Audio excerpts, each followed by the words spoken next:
Hi, this is Dr. Lisa Oldson, physician and founder of Smart Weight Loss Coaching. I'd like to briefly say thank you so much to our regular listeners who follow the show and tune in every week. My team and I are incredibly grateful that you take the time to listen in and also to share our show with those you care about. Truly, thank you. Also, if you're serious about wanting to lose weight, I'd love to see you increase your engagement with our podcast workbook. The workbook goes along with episodes number 1 through 50 and propels you to take action to create habits that will help you lose weight and transform your health. It's available through our website at smartweightlosscoaching.com.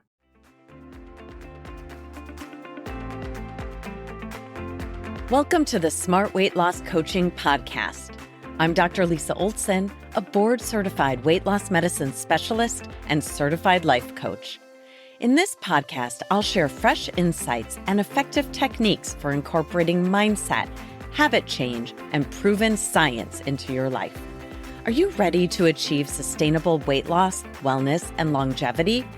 Then let's jump in and lose weight the smart way. If 2% of the air in your house was filled with cigarette smoke, you'd probably want to change that, right? I don't know for sure how much cigarette smoke you would personally need to be exposed to in order to get heart disease, lung cancer, or emphysema, but I bet you're not really interested in putting that to the test, right? You just open up your windows and get rid of the 2% smoke because that's better than taking a chance. How about when a toxic ingredient makes up less than 2% of the ingredients on a nutrition label? People ask me that question all the time because many of the Nova 4 or ultra-processed ingredients I ask people to watch out for are listed as being less than 2% of the product. Don't be fooled by the manipulative nature of food labels, especially the front label, where even the most toxic emulsifier-filled foods may say things like all natural on the front of the container. Today, we're going to talk specifically about a type of ingredient called an emulsifier. These are ingredients that make our food thick or creamy and increase shelf life. They last longer on the grocery store shelf.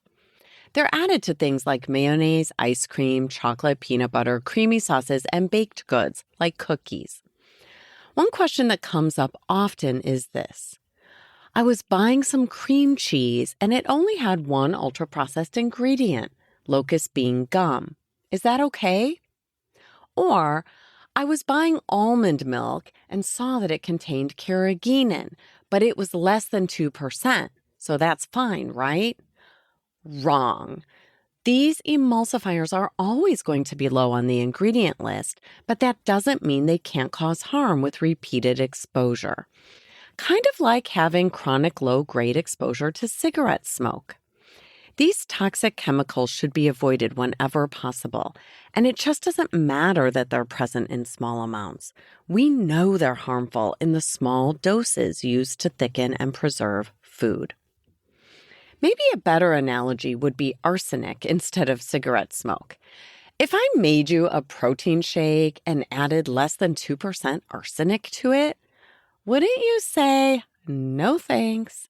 That might taste delicious for a hot second, but it's not worth the risk. Hard pass on the arsenic. We now have some new data recently published that tells us about the increased risk of cancer that comes from certain ultra-processed ingredients. The Nutrinet Santé study provided extensive information on the dietary habits of over 100,000 French participants. Researchers went back and evaluated a subset of the data from about 92,000 people whom they followed for 7 years. During that time, over 2,600 cancer cases were diagnosed. That included 750 breast cancer cases and 322 prostate cancer cases. By the way, just a side note, I wanted to say 750 people with breast cancer, which sounds more thoughtful than saying cancer cases. But the reason I'm using this terminology is not to dehumanize someone who has breast cancer, but rather because a person could be diagnosed more than one time with breast cancer, and in this case, they'd be counted more than once for this study. But back to the research. Here's the critical finding. The higher the amount of emulsifiers in the diet, the higher the risk of cancer. For example, people with the highest intake of mono and diglycerides had a 15% increase in the risk of developing any kind of cancer. Maybe you're saying to yourself, I don't think I eat anything that has mono or diglycerides. But the only way to be sure is to read every label relentlessly every single time you put a package in your grocery cart. Here are just a few foods that contain mono and diglycerides. Tortillas. I'm leading with tortillas because this is one that vexes me all the time. I really hate buying tortillas for my kids from the grocery store because these days it's nearly impossible to find any without cancer-causing ingredients. I feel like I'm handing them a cigarette when they make a quesadilla. Does that mean I never let tortillas into my home or we never go out and eat Mexican food? Sadly, no, but we have them far less often now because you can't unknow what you know, right? What else? You might find mono and diglycerides in the sous vide red pepper egg white bites at Starbucks. In fact, you'll find other emulsifiers in there too, including carrageenan, locust bean gum, and guar gum. A lot of breads and baked goods have mono and diglycerides. You'll also find them in margarines, nut butters, and coffee creamers. This is what makes those ingredients so tricky. They're nearly everywhere we look these days. Sadly, even Ben & Jerry's Cherry Garcia ice cream contains 3 emulsifiers: guar gum, carrageenan, and soy lecithin. Let's circle back to the French study and hone in on the breast cancer findings. It turns out that consuming high levels of mono and diglycerides increases breast cancer risk by 24%. And the risk for premenopausal breast cancer is increased by 45% with diphosphates, 55% with pectins, and 48% with high levels of sodium bicarbonate exposure. By the way, for you gentlemen out there, mono and diglycerides increase the risk of prostate cancer by 46%. This is no joke. That's why I'm always encouraging you to read your labels. One important thing to know about the Nutrinet Santé study is that it showed correlation, not causation. In other words, we saw that high levels of emulsifiers like carrageenan were associated with breast and prostate cancer, but this study was not designed to prove that the cancers were caused by the ultra-processed chemicals. It's possible, for example, that people who eat a lot of Nova-4 foods also have other habits that increase their risk of breast or prostate cancer. I'm staying tuned for more direct proof that emulsifiers cause cancer, but until that definitive data is available, I have some thoughts on what I'll do when these ingredients show up on a label. I'll take a pass. If my kids want cottage cheese and I pick up a container of Dean's, in addition to milk and cream, I'll also find less than 2% of maltodextrin, guar gum, citric acid, carrageenan, mono and diglycerides, locust bean gum, polysorbate 80, as well as potassium sorbate, a preservative, and other Nova-4 ingredients. Why would I ever give that to my family? Why would I ever eat that myself? Hard pass. We also know that emulsifiers impact our gut microbiome, which is the environment in our gastrointestinal tract where we peacefully coexist with certain types of bacteria. When we harm our normal gut flora with emulsifiers, we allow inflammation to develop, and that puts us at risk for inflammatory bowel diseases like Crohn's disease or ulcerative colitis. A study published in 2021 found that 2 emulsifiers, carboxymethylcellulose and polysorbate 80, drastically affect the gut microbiome and increase the risk for inflammation. Women in my weight loss program know that ultra-processed foods increase hunger and cause weight gain because we talk about it all the time. And if you're a regular listener, then you know ultra-processed foods or Nova-4 foods increase your risk for all sorts of serious conditions, including heart disease, diabetes, and dementia.